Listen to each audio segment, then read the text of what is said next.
Hi friends, இன்றைக்கி நம்ம என்ன விளாக் பார்க்க போகிறோம் அப்படின்னா, முருகரை நம்ம வேல் வடிவில் பார்த்துருப்போம், இல்லை சிலை வடிவில் கூட பார்த்துருப்போம். ஆனால் இந்த கோவிலில் பார்த்தீங்கன்னா லிங்க வடிவில் இருக்காராங்க. அந்த கோவில் எங்கே இருக்குது அப்படின்றத நம்ம இந்த வீடியோவில் பார்க்க போகிறோம். வாங்க வீடியோக்குள்ளே போகலாம்.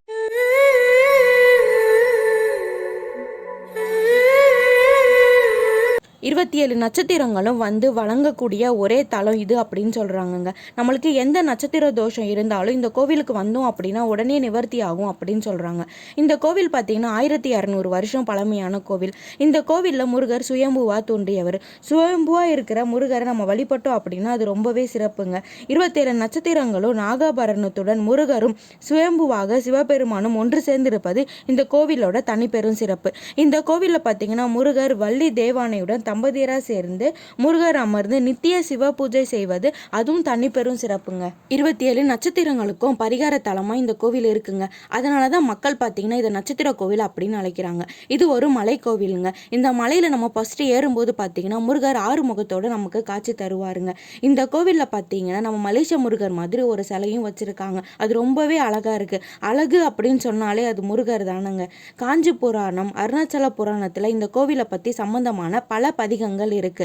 வேல்வினை ஆற்றில் வல்லவனாம் இந்த வேலவன் வாழைப்பந்தல் என்ற ஊரிலிருந்து வேலவன் எய்த அம்பு பர்வத மலை மீது பாய்ந்து அப்போது அங்கே தவம் செஞ்சு கொண்டிருந்த சப்த ரிஷிகளின் தலையில பட்டு அவங்க தலை வந்து துண்டிக்கப்பட்டதான். அதனால ரத்தம் பார்த்தீங்கன்னா வெள்ளம் பெருக்கெடுத்து ஓடி இருக்கு. அதை தான் நம்ம இப்போ செய்யாறு அப்படின்னு சொல்றோம். அதை ஃபர்ஸ்ட் பார்த்தீங்கன்னா சிவப்பு நதி, செய் நதி அப்படின்னு இன்னொரு பேரும் இருக்கு. சப்த ரிஷிகளின் தலைகளை கொய்ததால முருகப்பெருமானுக்கு பிரம்ம சக்தி தோஷம் பிடிச்சிருக்கு.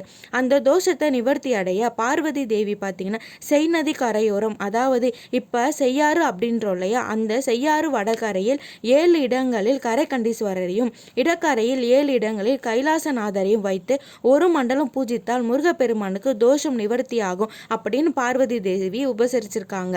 அதே போல முருகப்பெருமானும் செய்யாறு வில்வாரணி மலையில் குடிக்கொண்டு கைலாசநாதரையும் கரைக்கண்டீஸ்வரரையும் வழிபட்டு வந்தாராம். இந்த 14 இடங்களையும் முருகர் வழிபட்டு வந்ததால் சிவாலயங்களும் அங்கே கட்டப்பட்டிருக்கு. அந்த 14 சிவாலயங்களுமே இப்போ ரொம்ப விமர்சையாக வழிபட்டு வராங்க.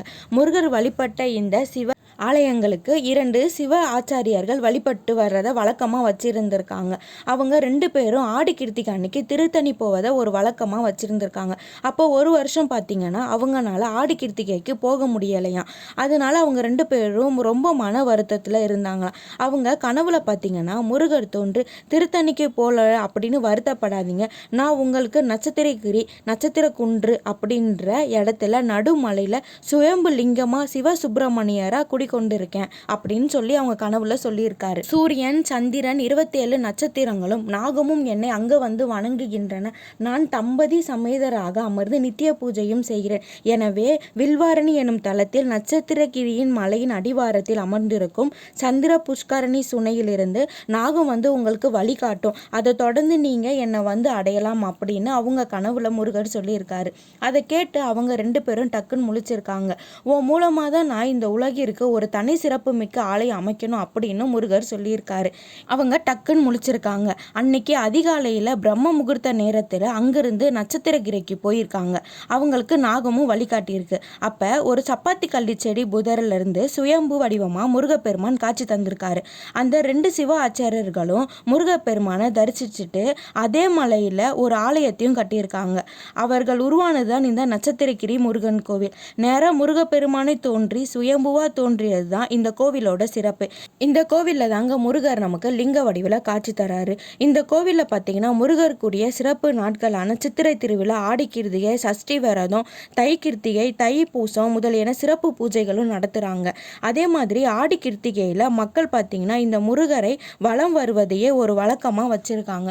இந்த கோவில் பார்த்தீங்கன்னா காலையில் 7 மணி முதல் 11 மணி வரைக்கும், சாயங்காலம் 4:30 மணிலேருந்து 6 மணி வரைக்கும் திறந்துருக்குங்க. இந்த கோவிலில் தோஷங்கள் நிவர்த்தியாக பல பரிகாரங்கள் வச்சுருக்காங்க. அது என்னன்றதை நம்ம இப்போ பார்க்கலாம். அதில் பார்த்தீங்கன்னா ஆடி கிருத்திகை அன்னைக்கு தேன் அபிஷேகம் செய்து அரளிப்பூ மாலை போட்டு அன்னதானம் செஞ்சீங்க அப்படின்னா நாகதோஷம், புத்திர தோஷம், திருமண தோஷம் எல்லாம் நிவர்த்தி ஆகுமா. அதே மாதிரி இன்னொன்று பார்த்தீங்கன்னா பால் அபிஷேகம் செய்து சிவந்த விருச்சிப்பூ மாலை போட்டு மாதுளை பழம் படைச்சு வழிபட்டீங்க அப்படின்னா நட்சத்திர தோஷம் எல்லாம் சரியாகும்னு நல்வழி கிடைக்கும் அப்படின்னு பலன் கிடைச்ச பக்தர்கள் நம்பிக்கையோட சொல்கிறாங்க.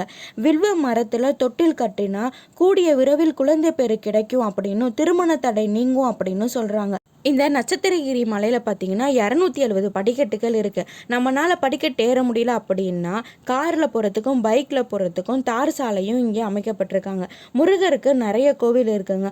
ஆனால் இந்த கோவில் தான் எல்லா தலத்தையும் விட தனித்து இருக்குது. ஜவ்வாது மலையின் அடிவாரத்தில் எழில் பொங்க காட்சி தருகிறார் இந்த நட்சத்திரகிரி சுயம்பு சிவ சுப்பிரமணிய சுவாமி. இந்த கோவில் பார்த்தீங்கன்னா எங்கே இருக்குது அப்படின்னா நம்ம திருவண்ணாமலை மாவட்டத்தில் தாங்க இருக்குது. திருவண்ணாமலை மாவட்டத்திலிருந்து வில்வாரணி அப்படின்ற இடத்துல தாங்க இந்த நட்சத்திரகிரி அமைஞ்சிருக்கு. கலசப்பாக்கம் அருகில் இருந்து 34 கிலோமீட்டர் தூரத்தில் இருக்குது. அதுவே வேலூர்லேருந்து நீங்கள் வந்தீங்கன்னா போலூர் வழியாக வந்தீங்கன்னா 16 கிலோமீட்டர் தூரத்தில் தாங்க இந்த கோவில் இருக்குது. நீங்களும் இந்த கோவிலுக்கு கண்டிப்பாக வாங்குங்க. முருகர் நமக்கு ஃபஸ்ட்டு கஷ்டத்தை தாங்க கொடுப்பாரு, அப்புறம் நம்மளை கைவிட்டுற மாட்டார். அவர் கண்டிப்பாக உங்களுக்கு நல்பலனை கொடுப்பாருங்க. ஓகே ஃப்ரெண்ட்ஸ், இந்த வீடியோ உங்களுக்கு பிடிச்சிருக்குன்னு நினைக்கிறேன். இந்த வீடியோ பிடிச்சிருந்துச்சுன்னா லைக் பண்ணுங்கள், ஷேர் பண்ணுங்கள், கமெண்ட் பண்ணுங்கள்.